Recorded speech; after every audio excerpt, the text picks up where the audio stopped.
What's up, YouTube? This is Venomous Talk 18. All right. This is something that I wanted to talk about, and it's about setting boundaries. We all have the right to set boundaries, and we all have our preferences to set boundaries, right?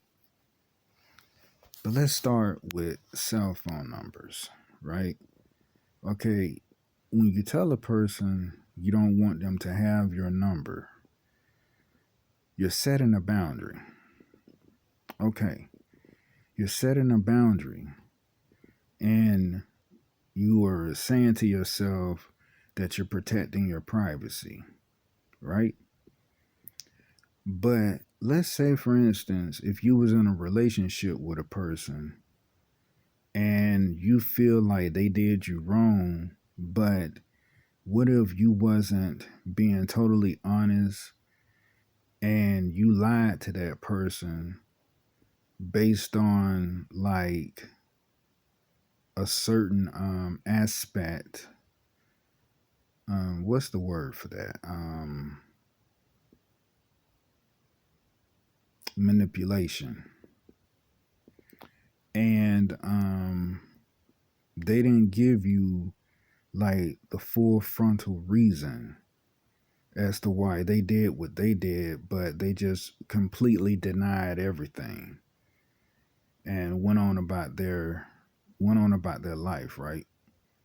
Okay, so when you tell a person you don't want them to have your number, think about that for a minute, right? You're setting a boundary and you have your preference. But sometimes when you do that, it can be a lame ass excuse. And one reason why I say that, I'm not saying that just because I'm upset about something. I'm saying that because, you have to know the difference. You have to know the difference as to why you're telling that person you don't want them to have your number. Yes, you're setting a boundary. Yes, you do have the right to set a boundary because that's your preference.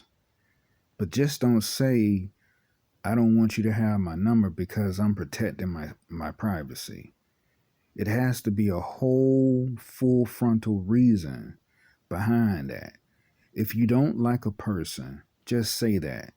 If you was in a relationship with that person, at least be man enough or woman enough to come clean and tell that person you don't want them to have your number based on the relationship that ended abruptly. If the relationship ended abruptly and you are like giving someone, your number, if it's someone that you feel comfortable in talking to, then you know that right there speaks volumes, right? Okay, so you giving a certain person your number because you feel comfortable in talking to them. You feel more at ease with that person. But sometimes when you give people your number, it's not about manipulation, but if a person is shy and more vulnerable and they have like an internal storm that they're wrestling with their own self, that they're trying to break free from, a certain